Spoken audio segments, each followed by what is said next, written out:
Welcome back to the Tracy Take. I am your co-host Tyler here with my brother Ryan, and today we are continuing our series of first round predictions with the New York Jets. But before we get into that, Ryan and we have a special announcement. We are going live on YouTube on April 27th for the first round of the NFL Draft. We will be going live at 6:45 p.m. Central Standard Time. So be sure to subscribe to the channel, ring that bell to get notified when we do go live, and join us and provide commentary and your takes on what you feel of the players being taken by the Jets or other teams. Ryan, that being said, let's get into it. The New York Jets they've had a pretty good offseason so far. They've had a pretty good offseason so far. And the reason why it hasn't been a great offseason is because the Aaron Rodgers trade has not officially happened yet. And it makes their first round prediction a little interesting because we don't know if they're going to have this pick at 13 still. I think actually the fact that they still have this pick means that they're going to make this pick. I don't think they want to give up this pick in the Aaron Rodgers trade. I think they're trying to get out of there with maybe a second and a third, or second and then a future second, possibly. So this offseason, if you haven't seen already in one of our previous videos for the New York Jets, this offseason is good or bad depending on if they get the Aaron Rodgers in that trade or not. Because if they come out with Zach Wilson still as the quarterback, I think 9-8 fringe playoff team is their ceiling with how this defense played in 2021. So yeah, I think it's going to be really interesting. But let's go ahead. Let's get into kind of who we think the Jets should take here at 13. And I think you look at where a lot of their struggles were last year, besides the quarterback position, which I doubt they will be able to really address at the 13th pick. I think offensive line, specifically offensive tackle, is where they're going to go. One guy that I think a lot of people are mocking there is Broderick Jones. So he is the least refined of the top three tackles, but he is the most athletic and has the highest upside. So there's a little bit of a give and take. To me, kind of reminds me a bit of Tristan Wirfs coming out of the draft. Very athletic, but might not be the most polished tackle. And Tristan Wirfs has worked out wonderfully in Tampa. So, yeah, that is definitely a position that I think they will absolutely be targeting if there's a guy that they like there. I think it's a sneaky trade up spot with either the Bears, Falcons potentially, or the Eagles. And I say that because it is just a couple spots, and they did get that second from the Browns for the Elijah Moore trade. And it might have to do a little bit more just since it is potentially going up into the top 10, but I don't believe they'll have to give up a first round for next year. So if they fell in love with Paris Johnson Jr. and they can put him at one of the tackle spots, or Peter Skoronski for the ability to kind of be versatile along the offensive line, I think they could trade up there, give them that second, and go up a couple spots, go get one of the better offensive linemen in the class that's ready from day one. Yeah. It looks like for them to move up from 13 to 8 with the Falcons, they would have to give up the 13th pick, a third, and then a fourth. And that would be about the point total, which, I mean, if you really like one of those offensive tackles, there is a pretty big drop off at tackle. So that might be worth it. I think the Falcons would love an extra third and fourth pick, the third round and fourth round pick. As a Falcons fan, yeah. Or honestly, just do that first and second right there, and then we'll have another second round pick. So I think that also could be interesting. Maybe we'll kick back like a fifth or sixth round pick. So that offensive line is obviously, I think, the one that really sticks out as well. I think that a sneaky position, I've done this in my mock draft, is they did lose Sheldon Rankins in the offseason. And I've been a big fan of Kalijah Kancey, but honestly, I haven't even thought about it just right now. But imagine if Jalen Carter fell a little bit, and then they could then go trade up, and then you would have him then paired up with Quinnen Williams. I mean, that would be the defensive tackle duo, like made in heaven. Yeah. Well, I guess it depends on how you look at it. As a Patriots fan, yes. Yeah, no, definitely. As a Patriots fan, I would hate that. Which means it's a good move, but. To me, I like that Kalijah Kancey pick as well. Even Kalijah Kancey paired with Quinnen Williams, I think, would be a fantastic fit. Another one that I have seen mocked some is like a Nolan Smith type edge rusher where Mhm. get a true edge rusher, not one of these guys that's like the Tyree Wilson, Lucas Van Nesses, where it's like the inside outside flexibility, but a guy that can really play on the edge.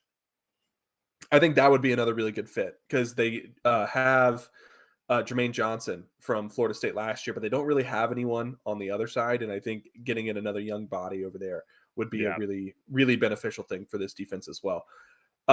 Lastly, I think they are in the Jack Campbell sweepstakes. That's definitely a trade back scenario. I think for Jack Campbell because 13 is way too high for any linebacker in this class. We also Yeah. saw last year the NFL might not value the linebacker position as much, and so if they Yeah. trade back, they might be able to get Jack Campbell get him in front of the Bills at 27, or actually even really the Giants at 25. I think that might be another spot where they could trade back, add some draft capital, and then still draft a guy that they would like. Yeah, they a linebacker is an area for improvement over like on this really good Jets defense. If there was an area to Yeah, improve on, I would feel with if let's say everything stays status quo, and then with those 2 second-round picks, that to me I think would be where they would probably go linebacker because then there, let's say they don't yeah, get Jack Campbell, but Drew Sanders is also there, Trent Simpson's also there, Diane Henley's also there, and so that not that I disagree. If they were to trade back, if there was a team maybe like Los Angeles Chargers really want to get the first receiver off the board. They love JSN. That yeah. potentially could be a range, and then they can get some draft Mhm. capital coming back. Yeah, no, definitely. I think that would be a fantastic move for them. So, all right, final thing. If you are the Jets picking at 13, you can have any reasonable player you want in this class. Obviously, Will Anderson isn't going to make it. None of the 4 quarterbacks I think are going to make it to 13. Who are you taking? I would take uh, I would take Aaron Rodgers. I would just give him that first. I would just give him that first pick. I know that's probably like the easy way out, That is a but little bit, but yeah. I I think that that's what would be fair. I would rather you use that pick for Aaron Rodgers, and then now you have the 2 second-round picks. I would rather have that than give up the 2 second-round picks or a future second-round pick because you don't know where you're going to land. Mhm. And like kind of like a similar Bears situation. Let's say next year does not you don't get Aaron Rodgers, or sorry, you get Aaron Rodgers, but he gets hurt or he's old or everything like that, and you're picking inside the top 40. I would kind of want that pick because you could get a lot of good value there. So I'd rather just give up the first rounder there because I feel like the top tier offensive linemen are going to be gone. Paris Johnson Jr. and Peter Skoronski by that point. Jalen Carter should be gone. You could get Kalijah Cansey, but any of the other guys though, I think are projects, high ceiling, yes, but I would find it tough to see maybe if you would get an offensive lineman in that second round, like Mhm. uh, Cody Mock. That might be early on him, but Darnell Wright falls a little bit. Broderick Jones falls a little bit. Darnell Wright's Steve, not going to be there. yeah, he's trying to be there. Steve Avila, maybe he's there around that mid 40 range, and so that's can help out a lot at the guard position as well. And there's going to be other tackles that are there. So Yeah.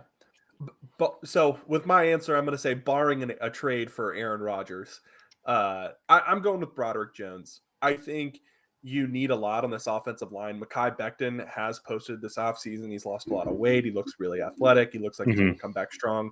I know his last 2 seasons have ended in injury, but I think he's taking the proper steps to do his best to prevent that. And then I think Broderick Jones, you throw him on the right side. He's super athletic. I think you get him out there, and then later on in the draft, you can address the interior. Maybe with one of those second round picks, you draft a new center or a guard, Mhm. and you build this offensive line. I think that would just be extremely formidable with Brees Hall coming back from an ACL tear. Getting athletic offensive linemen out in front of Brees Hall is Yeah. just terrifying for opposing defenses. So, and Yep. I think you look at how they want to play. They want to run the ball and play heavy defense, right? They don't really want to be getting in shootouts. Granted, they get Aaron Rodgers, that might change a little, but Well, but even then, with how good this defense is, it's they just need to score 21 points. Like I find oh it yeah, hard that teams will consistently they, get into the 20s they against lost a this game defense. last year 10-3 because the Patriots held their offense to 3 points and then ran back a punt Yeah, I think it was at the nine. last. I think it was 9-3 technically. No, they kicked the extra point. They did. Oh, they did that? Oh, okay. Yeah. Well, because there was still time left. There was just 5 seconds. But Oh, never mind. Okay. but yeah, so like they lost a game last year like that, which like just shows you like how good defense is, but that offense just could not do anything because Zach Wilson was at the quarterback position. So that was also a post Brees Hall ACL tear. So, but let's go ahead. Let's wrap up the New York Jets draft recap, preview, whatever this was, right there. If you guys have not already, please go ahead and like and subscribe and head on over to our channel to smash the bell on our draft live stream. We are going live April 27th for the first round of the NFL draft. So go ahead, do that, and we'll see you guys next time.